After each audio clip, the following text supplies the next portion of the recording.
हम जो हमें इसी बात को बताने आ रही हैं कि यीशु के पुनरुत्थान का अर्थ हमारी असीम सामर्थ। तो आज हम इस बात को जानेंगे कि कैसी कैसी असीम सामर्थ हमें आज परमेश्वर देना चाहता है। तो प्रियो, आइए अपने अपने मनों को तैयार कीजिए और इस संदेश को बड़े ही ध्यान से हम सभी लोग सुनेंगे। तो मैं आमंत्रित करती हूँ सह संचालिका जी डॉक्टर अल्पना राम जी को कि वे आए और अपने वचन के द्वारा से हम सभी को अनुग्रहित करें। आप सब लोगों को जय मसीह की। जय मसीह की। परमेश्वर का बहुत बहुत धन्यवाद करते हैं कि एक बार फिर से हम सब मिल सके हैं। और पिछले समय हमने क्रूज पर से कही गई 7 वाणियों पर मनन किया था। और ये वो समय है जब हम उससे बढ़कर पुनरुत्थान की सामर्थ पर मनन करेंगे।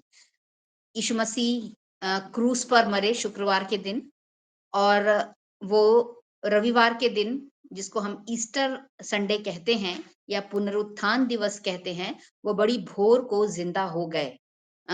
अगर यीशु मसीह के क्रूस का ही वर्णन हम करें, अगर वो क्रूस पर मर जाते और जीवित नहीं होते तो उनका मरना एक आम बात हो जाती, क्योंकि उन दिनों में जो रोमी लोग सल्तनत में जो अपराधी हुआ करते थे, उनको क्रूस की मौत देना आम बात थी। तो अ, लिखा भी है कि जो कोई काठ पर लटकाया जाता है वो श्रापित है। तो यीशु भी एक श्रापित मृत्यु मर के रह जाते, परंतु परमेश्वर का धन्यवाद हो कि यीशु मसीह जीवित हुए। और जब जब यीशु मसीह ने अपने चेलों से या अन्य लोगों से अपनी मृत्यु की बात कही, और तब तब यीशु ने अपने पुनरुत्थान की भी बात कहा। करीब लगभग 12 बार सुसमाचारों में, मत्ती, मरकुस, लूका और यूहन्ना में करीब 12 बार यीशु ने अपने मृत्यु की बात और उसके बाद उसी के साथ साथ अपने पुनरुत्थान की भी बात उन्होंने कहा। लूका 9 और उसका 22वां पद कोई पढ़ दीजिए। लूका 9:22।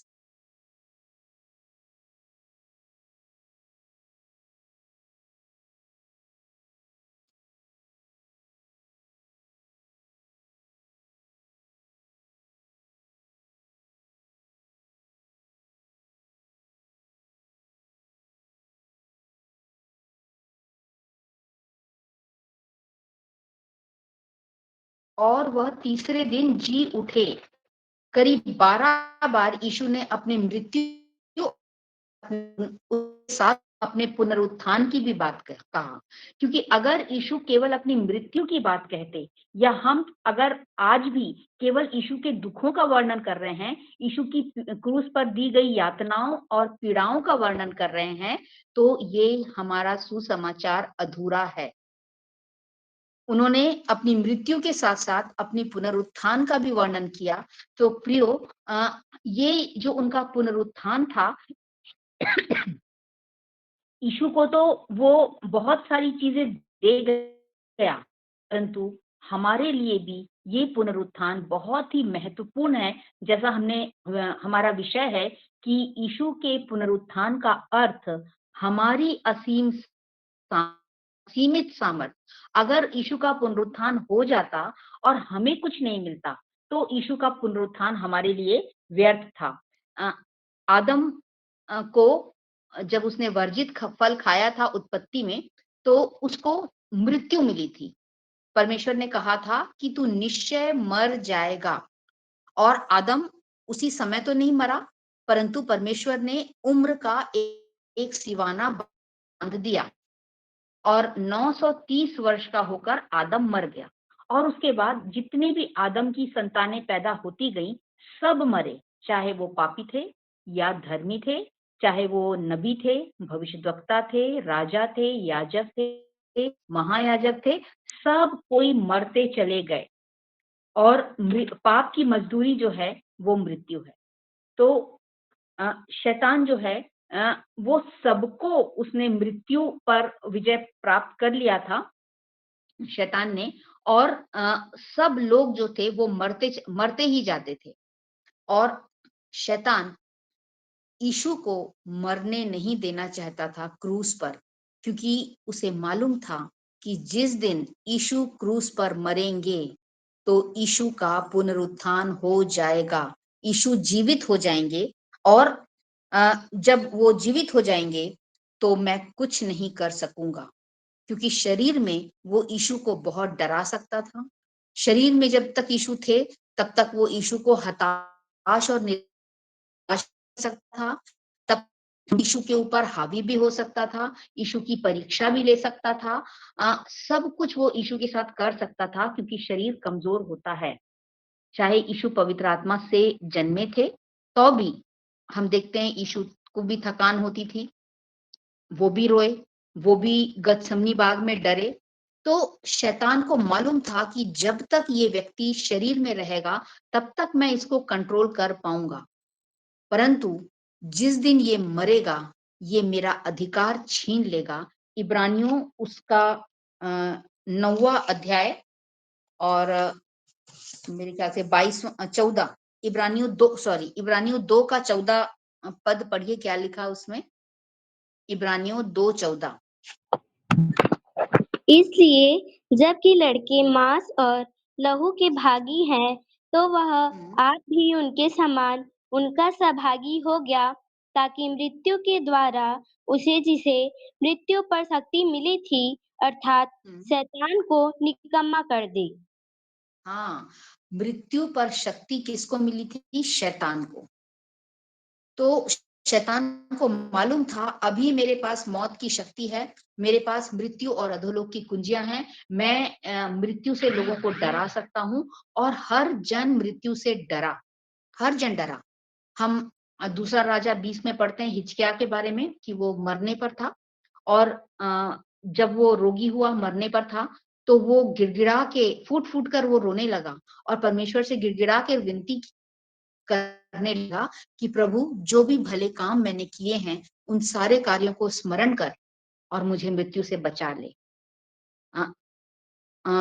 एलिया जो था वो जब इजेबेल रानी सता रही थी लोगों को, भविष्यवक्ताओं को, तो एलिया अपना प्राण बचाकर भागा और करीत नाम नाले में छिप गया। इतना बड़ा आश्चर्य कर्म करने वाला परमेश्वर का भक्त जन वो भी मृत्यु से डरा। अब्राहम भी डरने लगा और अपनी पत्नी सारा को बहन कहा। उसने बोला कि तू सुंदर स्त्री है और अगर मैं तुझे कह दूंगा कि ये मेरी पत्नी है तो लोग मुझे मार डालेंगे।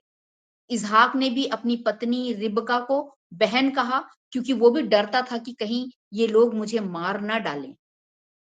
तो कितना भी कोई बलवान या इंसान हो, वो सामर्थी व्यक्ति हो, हर जन मृत्यु से डरने लगा, सबको मौत डराने लगी, क्योंकि शैतान के हाथ में मृत्यु की कुंजियां थी और यही उसका हथियार था। वो अपने इस हथियार का प्रयोग करके लोगों को डराता रहता था। परंतु शैतान को मालूम था कि जिस दिन यीशु मरेंगे उस दिन उनका पुनरुत्थान हो जाएगा, और तब मरने के बाद शैतान के पास कुछ बचा नहीं रहेगा कि वो किस चीज से अब डराएगा।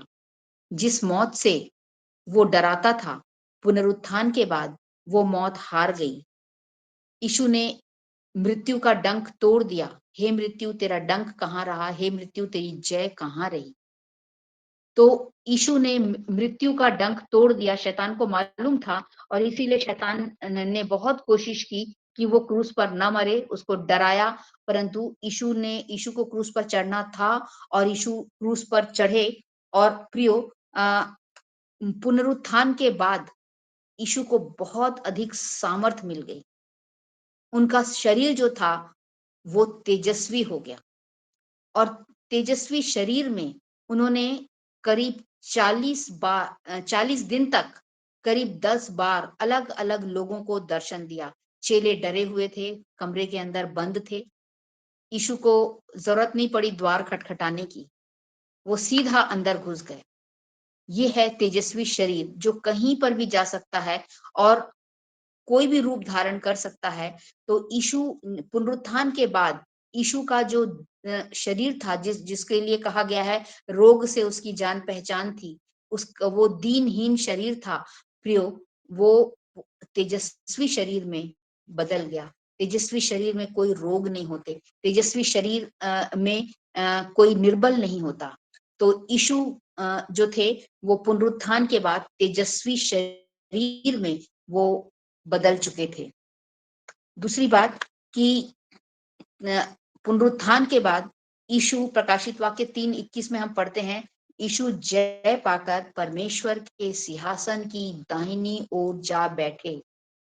जो इस पृथ्वी पर रहकर यीशु गली-गली में घूमते थे, अलग-अलग जगह में जाकर प्रभु का संदेश बाँटा करते थे। अब उनके पास उन्होंने पृथ्वी पर रहते हुए कहा कि मेरे पास सिर धरने की भी जगह नहीं है।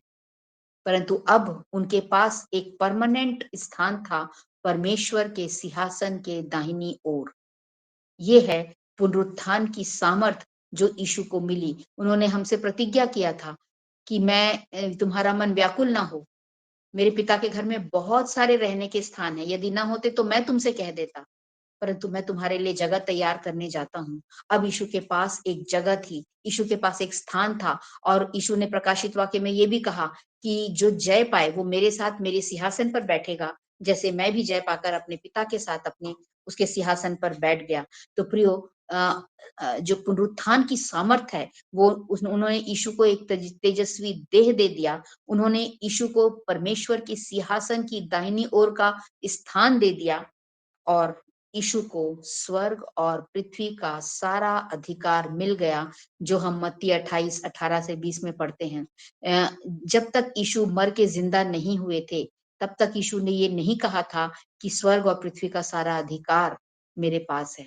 परंतु जब पुनरुत्थान हो गया, तो उन्होंने चेलों से कहा, जब वो उनका स्वर्गारोहण हो रहा था, तो उन्होंने चेलों से कहा कि स्वर्ग और पृथ्वी का सारा अधिकार मुझे दिया गया है, इसलिए अब तुम जाओ और जाकर जाति-जाति के लोगों को चेला बनाओ। तो प्रियो, पुनरुत्थान वो चीज है जो यीशु शरीर में नहीं कर पाए, वो उन्होंने पुनरुत्थान के बाद किया। जो चीजें यीशु शरीर में नहीं बोल पाए, प्रकाशित वाक्य 21 और उसका 6वां पद भी पढ़ दीजिए। प्रकाशित वाक्य 21 का 6।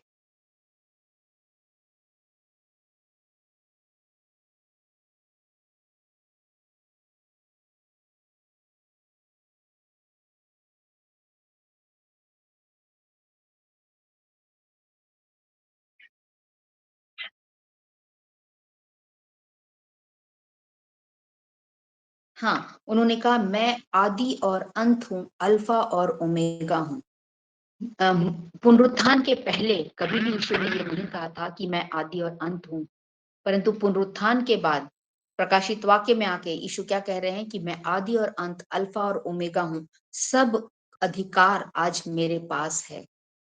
तो यीशु को बहुत ज्यादा सामर्थ मिल गई, और प्रियो, यीशु के पुनरुत्थान ने इतिहास को 2 भागों में विभाजित कर दिया। जैसा कि हम सब जानते हैं कि हम बोलते हैं ईसा पूर्व और ईसा पश्चात। हम बीसी और एडी बोलते हैं, बिफोर क्राइस्ट या आफ्टर डेथ, या एनो डोमिनी बोलते हैं कि ईसवी पूर्व और ईसवी पश्चात। तो एक, क्योंकि पूरे इतिहास में ये एकमात्र ऐसी घटना थी, यीशु का पुनरुत्थान, जो कभी नहीं हुई थी। क्रूस पर मरना तो आम बात थी, क्रूस पर मरना तो अपराधी लोग मरते ही रहते थे, और हम देखते भी हैं कि यीशु के क्रूस के दोनों तरफ 2 डाकू लटकाए गए थे, वे भी मरे क्रूस पर। यीशु भी क्रूस पर मरे, वे भी क्रूस पर मरे, परंतु उन डाकुओं का पुनरुत्थान नहीं हुआ। यीशु के का पुनरुत्थान एकमात्र इतिहास की ऐसी घटना थी, जो अपने आप में सिर्फ केवल एक घटना थी, जिसको कॉन्स्टेंटाइन राजा ने देखा, और उन्होंने इतिहास को, जब कैलेंडर बना, पूरे इंटरनेशनल कैलेंडर बना, तो उन्होंने इतिहास को, इसी घटना को लेकर इतिहास को 2 भागों में विभाजित किया। यूं तो दुनिया में बहुत सारे महापुरुष आए थे, बहुत सारे ईश्वर थे, परंतु एकमात्र यीशु ही ऐसे थे, ईश्वर थे, जो जिंदा हुए। प्रियो, क्रूस जो था वो अपराधियों के लिए एक चिन्ह था। जैसे आज हम फांसी का फंदा देखते हैं हमारे देश में, वैसे ही रोमी सल्तनत में क्रूस था। क्रूस अपराधियों पर का एक चिन्ह था। परंतु आज हम देखते हैं कि हर चर्च के ऊपर क्रूस का निशान लगा होता है। बहुत सारे लोग हैं जो क्रूस को अपने गले में लटकाए रहते हैं। क्या आप सोचिए, क्या फांसी के फंदे को हम अपने गले में लटका के घूम सकते हैं? क्या फांसी का फंदा को कहीं चिन्ह के रूप में किसी बिल्डिंग के ऊपर लगा सकते हैं? बिल्कुल नहीं। परंतु यही क्रूस जो कि अपराधियों का चिन्ह था, इसको एक नया मीनिंग मिल गया, इसको एक नया मतलब मिल गया और ये क्रूस जो है आज हमारे लिए एक धार्मिक चिन्ह हो गया। जो अपराधियों का चिन्ह होता था, श्रापित चिन्ह होता था। कॉन्स्टेंटाइन राजा ने जब वो युद्ध कर रहा था और बहुत सारे विरोधियों से घिर गया था और उसको समझ में नहीं आ रहा था कि मैं ये इस युद्ध को कैसे जीतूंगा, और वो परमेश्वर से प्रार्थना करने लगा और तब परमेश्वर ने उसको, ये इतिहास में मैंने पढ़ा है इसलिए मैं बता रही हूँ कि उन्होंने परमेश्वर ने उसको दर्शन दिया और कहा जितने हथियार तेरे पास हैं सब हथियारों में क्रूस का निशान बना ले। और कॉन्स्टेंटाइन राजा ने जितने हथियार थे उनके पास, चाहे छोटे हथियार थे, चाहे बड़े हथियार थे, सब में उसने क्रूस का चिन्ह डाल लिया और उसने क्रूस के चिन्ह से उस युद्ध को जीत लिया। और तब से क्रूस का चिन्ह जो था वो एक धार्मिक चिन्ह माना जाने लगा, विजय का चिन्ह माना जाने लगा, जो कि एक श्रापित चिन्ह था। और ये संभव हुआ केवल यीशु के पुनरुत्थान से। और प्रियो, अ, परमेश्वर ने यीशु को, और ये यीशु का पुनरुत्थान आसान नहीं था। पुनरुत्थान के लिए यीशु को बहुत संघर्ष करना पड़ा। ये नहीं कि यीशु मर गए और परमेश्वर ने तीसरे दिन उनको जिंदा कर दिया। यीशु ने खुद बहुत ज्यादा संघर्ष किया। इब्रानियों 2:9 में हम पढ़ते हैं कि यीशु ने परमेश्वर के अनुग्रह से मृत्यु का स्वाद चखा और परमेश्वर ने उसको मुर्दों में रहने दिया। 3 दिन तक उसको मुर्दों में परमेश्वर ने रहने दिया, मृत्यु के बंधन में रहने दिया परमेश्वर ने। परमेश्वर चाहते तो अपने बेटे को तुरंत के तुरंत जिंदा कर सकते थे, जैसे ही वो मरे तुरंत जिंदा कर सकते थे, परंतु परमेश्वर ने चाहा कि यीशु मृत्यु का स्वाद चखें कि मृत्यु कैसी भयानक होती है। ये परमेश्वर ने चाहा कि वो मृत्यु के बंधन में रहें और देखें कि मृत्यु का बंधन कैसे होता है। और यीशु ने अधोलोक में जाकर इन सब चीजों का अनुभव किया। और जो मृत्यु और अधोलोक की कुंजियां जो शैतान के पास थी, प्रकाशित वाक्य में यीशु कहते हैं, अब मृत्यु और कुंजियां मेरे पास है। और आज जो हम लोग हिम्मत करते हैं, आज जो हम मृत्यु से नहीं डरते हैं, मृत्यु पर विजय पाने की हिम्मत करते हैं, वो इसलिए है कि आज मृत्यु और अधोलोक की कुंजियां यीशु मसीह के पास हैं। अगर शैतान के पास होती तो शैतान बहुत ज्यादा डराता रहता, जैसे उसने पहले लोगों को डरा कर रखा था। और आज भी वो मृत्यु से बहुत डराता है, केवल वो विश्वासियों को नहीं डरा सकता। और हम देखते हैं कि यीशु ने अ अ, पुनरुत्थान की जो सामर्थ है, न केवल यीशु को मिली, परंतु पुनरुत्थान की सामर्थ हमें भी मिली है प्रियो। हमें भी पुनरुत्थान की सामर्थ मिली। अगर यीशु का पुनरुत्थान हुआ और अगर हमें कुछ नहीं मिला, तो हमारे लिए यीशु का पुनरुत्थान का कोई मतलब नहीं है। परंतु पुनरुत्थान की सामर्थ के बाद आज हम कहते हैं, हम जयवंत से भी बढ़कर हैं। क्यों हम जयवंत से बढ़कर हैं? क्योंकि उन यीशु का पुनरुत्थान हुआ। जय ने मृत्यु को निगल लिया। मत्ती 18:18 में वो कहता है कि जो कुछ तुम पृथ्वी पर बांधोगे वो स्वर्ग में बंधेगा। ये संभव क्यों हुआ? क्योंकि यीशु का पुनरुत्थान हुआ। और इसलिए आज हम एक शैतानी शक्ति को सिर पे हाथ रख के प्रार्थना करते हैं और उसको कहते हैं कि हम यीशु के लहू के बाड़े में तुझको बांधते हैं। और वो शैतानी शक्ति जो है वो घबरा जाती है, डर जाती है, चुप हो जाती है, चिल्लाने वाले चुप हो जाते हैं, बंध जाती है वो शक्ति। और ये इसलिए कि यीशु ने मृत्यु पर विजय पाई, और मृत्यु पर विजय अर्थात शैतान पर विजय। लूका 10 और 19 को कोई पढ़ दीजिए। लूका 10:19।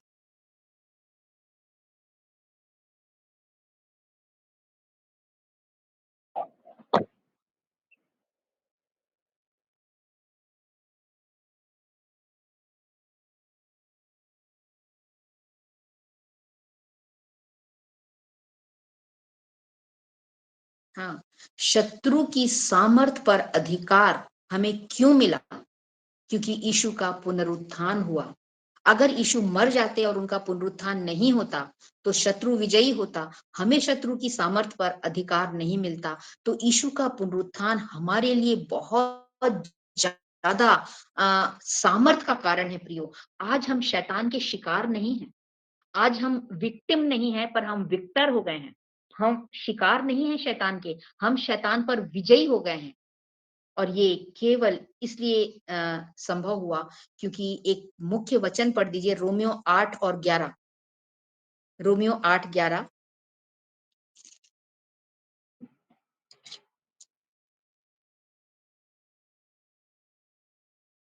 हाँ। हुँ, हुँ।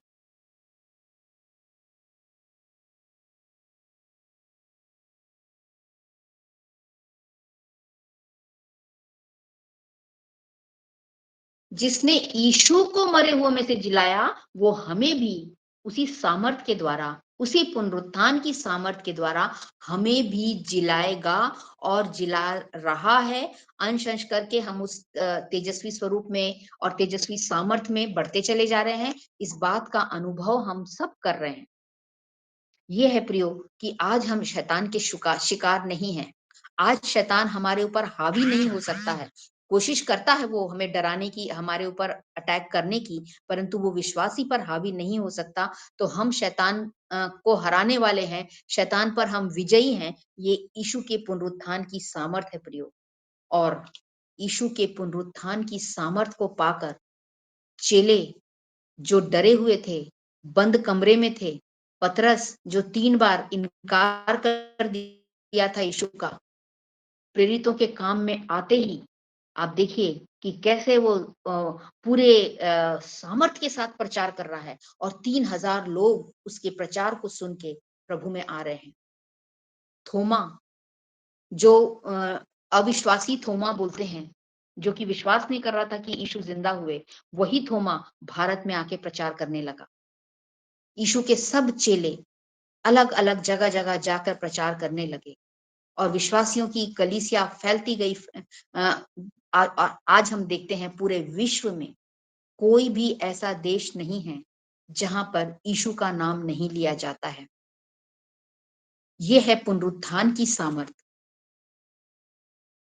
कि पुनरुत्थान की सामर्थ से वो जो लोग जो केवल इज़राइल तक सीमित थे, इज़राइल बहुत छोटा-सा देश है और बहुत कम जनसंख्या है वहाँ की। थोड़े से लोग, थोड़े से चेले जो इज़राइल तक सीमित रहे, आज मसीहत जो है वो पूरे विश्व में कैसे फैल गई? ये केवल पुनरुत्थान की सामर्थ है प्रियो। तो ये है कि पुनरुत्थान की सामर्थ पाकर चेले जो थे, मृत्यु से डरे और घबराए नहीं। क्योंकि स्त्रियों ने अपने मरे हुओं को फिर जीवित पाया और कितने तो मार खाते-खाते मर गए और छुटकारा ना चाहा। जबकि हम देखते हैं पुराने नियम में सब डर रहे हैं। दाऊद मृत्यु से डर रहा है, अब्राहम मृत्यु से डर रहा है, एलिय्याह मृत्यु से घबरा रहा है। इतने बड़े-बड़े प्रभु के सेवक मृत्यु से घबरा रहे हैं, परंतु आज नए नियम में आकर हम देखते हैं, कोई मृत्यु से नहीं घबराया क्योंकि उनको मालूम था कि जिस दिन हम मरेंगे, उसी समय हम जिंदा हो जाएँगे। पौलुस को घसीट कर ले गए थे मरा समझकर, लेकिन वो जैसे ही पौलुस उठा और अपना काम करने लगा। पौलुस और सिलास जेल के अंदर भजन गा रहे थे। जेल की सब सांकलें खुल गईं। पतरस जेल में था, वो वहां से निकल आया। ये सब क्या है? पुनरुत्थान की और ये है पुनरुत्थान की सामर्थ। और आज हमें भी पुनरुत्थान की सामर्थ को प्राप्त करना है। इसके लिए हम क्या करें? बैठे-बैठे नहीं मिल जाएगी हमें पुनरुत्थान की सामर्थ। इसके लिए हमें परिश्रम करना पड़ेगा और पुनरुत्थान की सामर्थ पाने के लिए पौलुस कहता है, मैंने विश्वास की अच्छी कुश्ती लड़ी है। आज भी शैतान से युद्ध हमारा जारी है, तो हमें विश्वास की अच्छी कुश्ती लड़ना है। इस सामर्थ को पाने के लिए हमें कार्य करते चले जाना है, और जब तक हम कार्य नहीं करेंगे, जब तक हम शैतान से नहीं लड़ेंगे, हम दुष्ट आत्माओं को नहीं निकालेंगे, तब तक हमें पुनरुत्थान की सामर्थ मिल भी नहीं सकती। और जब यीशु जिंदा हुए थे, उन्होंने कहा था कि मैं तुमको वो सामर्थ दूंगा पवित्र आत्मा के रूप में, और इसीलिए तुम गलील को चले जाना। मत्ती 28:10 में हम पढ़ते हैं, उन्होंने कहा तुम गलील को चले जाना, यरूशलेम में मत रहना, गलील को चले जाना। और गलील जो है अन्य जातियों का नगर है प्रियो। और आज भी मैं बचपन से यरूशलेम में रही, जो कि ईसाई लोगों का समूह था, लेकिन मुझे पुनरुत्थान की सामर्थ प्राप्त नहीं हुई थी। और जब मैं विश्वासी मंदिर नामक गलील में आई, जब मैं विश्वासी मंदिर नाम के गलील में पहुंची, जो अन्य जातियों का नगर था, यहाँ पर मैंने देखा कि यहाँ पर बच्चों बच्चों में पुनरुत्थान की सामर्थ है। बच्चे जो हैं वो डरते नहीं हैं, वो शैतानी शक्तियों को निकाल लेते हैं। तो अगर हम पुनरुत्थान की सामर्थ को पाना चाहते हैं, तो हम गलील में जाएं। यीशु ने कहा, तुम जब गलील में जाओगे, वहां मैं तुमको दर्शन दूंगा। और जब हम काम करने के लिए अन्य जातियों के बीच में निकल जाते हैं, तो हम पुनरुत्थान की सामर्थ को अपने अंदर पाते हैं। कठिन से कठिन केस हमारे सामने आते हैं। कई बार हम अकेले पड़ जाते हैं। हमारे पास दूसरे लोग, प्रार्थना करने वाले लोग नहीं रहते हैं। परंतु ये हम देखते हैं कि जब हम अकेले भी पड़ जाते हैं, तो परमेश्वर की वो पुनरुत्थान की सामर्थ हमारे अंदर कार्य करती है, और हम बड़े-बड़े काम कर सकते हैं। पिछले दिनों में हम लोग 16 खोली गए थे, और वहां पर हमने देखा कि जो लोग अनपढ़ हैं, अज्ञानी हैं, उनके बीच में परमेश्वर की आत्मा कैसे काम कर रही है कि वो इतनी सुंदर आराधना वहां पर कर रहे हैं। तो आज ये पुनरुत्थान की सामर्थ ही है प्रियो, जो कि गांव-गांव में आज लोग सामर्थ से भरे हुए हैं। छोटे-छोटे लोग जिनको कि जो बाइबल को पढ़ भी नहीं सकते हैं, जिनके पास बहुत सुविधाएं नहीं हैं, आज वो परमेश्वर की सामर्थ से भरे हुए हैं, और ये पुनरुत्थान की सामर्थ है जो हम सब में काम करती है।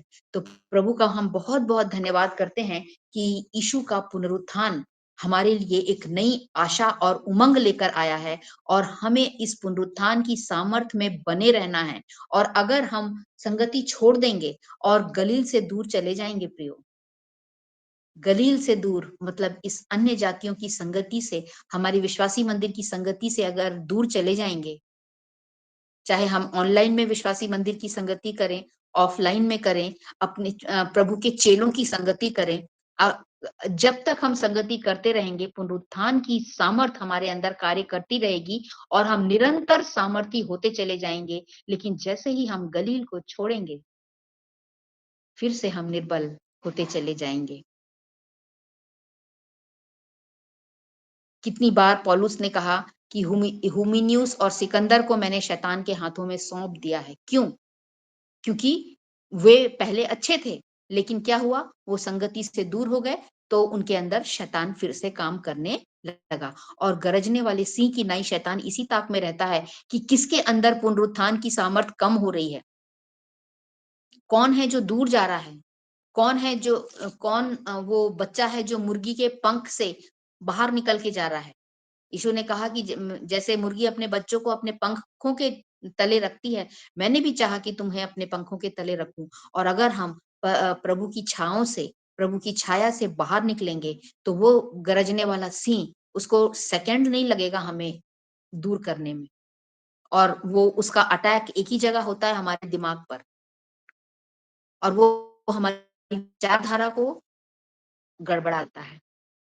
और जैसे ही छोटी-सी विचारधारा गड़बड़ाती है, हमारा ट्रैक चेंज हो जाता है, हम दूसरे ट्रैक पर चलने लगते हैं, और धीरे-धीरे करके जो गैप है, जो संगति का जो बीच का जो गैप है वो बढ़ता बढ़ता बढ़ता और इतना बढ़ता चला जाता है कि वापस उसको मिलाना बहुत कठिन हो जाता है। हम देखते हैं जब हम लोग ट्रेन में सफर करते हैं तो ट्रेन जब कटती है एक रास्ते से सीधी पटरी पे जाती है, अब वो जब वो ट्रैक चेंज करती है तो बहुत थोड़ा सा डिस्टेंस होता है, बहुत थोड़ा सा गैप होता है, लेकिन वो गैप इतना बढ़ते चला जाता है कि फिर वो दूसरी दिशा में जाने लगती है ट्रेन। तो हमारे साथ ऐसा ना हो। प्रियो, हम संगति में बने रहें ताकि पुनरुत्थान की सामर्थ मृत्यु पर्यंत हमारे अंदर काम करती रहे। इन सब बातों के लिए और इस छोटे से संदेश से परमेश्वर हम सबों को आशीष दे ताकि हम सब उस सामर्थ को अर्जित करके बड़े-बड़े काम कर सके, बहुत सारी आत्माओं को बचा सकें। परमेश्वर का धन्यवाद हो आप सब लोगों को। जय मसीह की। जय मसीह की।